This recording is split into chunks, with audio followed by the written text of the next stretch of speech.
एक दफ़ा का ज़िक्र है कि एक बड़े जंगल के साथ एक छोटी सी लड़की अपने वालिदैन के साथ रहती थी। जब भी छोटी लड़की जंगल में जाती थी उसने सुर्ख रंग का लिबास पहना होता था। हर कोई उसे परी कहता था। एक दिन उसकी माँ ने परी की दादी अम्मी के लिए केक बनाया। दादी जंगल के दूसरी तरफ रहती थी।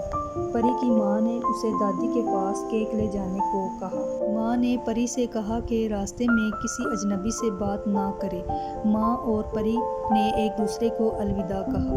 परी केक लेकर जंगल के रास्ते अपनी दादी माँ के घर को जाने लगी। रास्ते में एक खौफनाक भेड़िया परी को देख रहा था जो कि बहुत भूखा था। छोटी परी ने उसे नहीं देखा था। खौफनाक भेड़िए ने परी को दोस्ताना आवाज़ देने की कोशिश की। उसने परी से पूछा कि वो कहाँ जा रही है। परी ने उसे बताया कि वो अपनी दादी अम्मी से मिलने जा रही है। दादी अम्मा जंगल के दूसरी तरफ रहती थीं।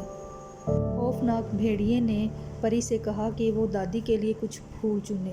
जैसे ही परी फूल चुनने लगी भेड़िया भागा। वो परी से पहले दादी के घर जाना चाहता था। भूखा भेड़िया दादी अम्मा के घर पहुंचा। उसने दरवाजे पर दस्तक दी। दादी माँ ने पूछा कौन है। भेड़िए ने अपनी आवाज़ बदली और कहा कि ये परी है।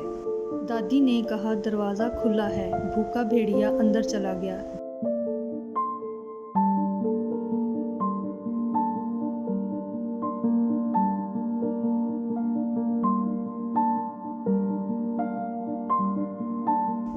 दादी अम्मा ने उसे देखा और चीखने लगी। इससे पहले कि वो कुछ कर पाती भूखा भेड़िया दादी को निकल गया। भेड़िया अभी भी भूखा था। वो परी को भी खाना चाहता था। भूखे भेड़िए ने खुद को दादी के कपड़े पहनाए। वो बिस्तर पर चढ़ गया। वो परी के आने का इंतज़ार कर रहा था।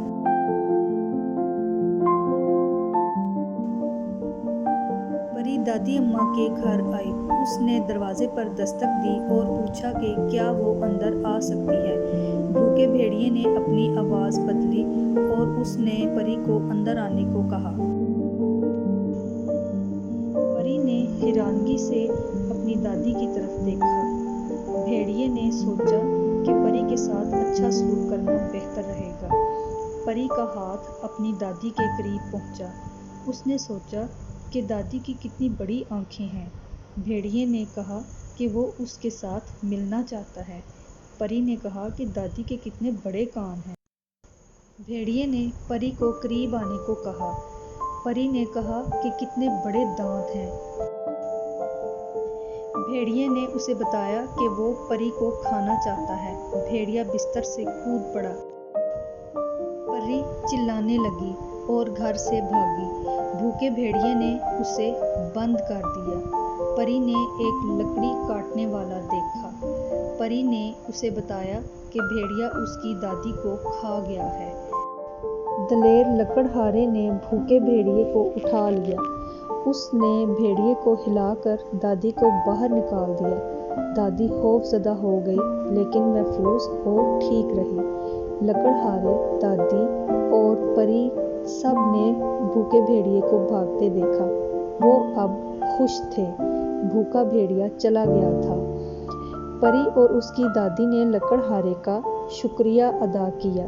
परी ने अपनी दादी और लकड़ी काटने वाले को बताया कि उसने सबक सीख लिया है। वो हमेशा अपनी माँ की हदायत पर अमल करेगी और फिर कभी किसी अजनबी से बात नहीं करेगी। प्यारे बच्चों, हमेशा अपने वालिदैन की इताअत करें। अजनबियों से कभी बात ना करें। यहाँ तक कि एक दोस्ताना अजनबी भी बुरे इरादे रख सकता है।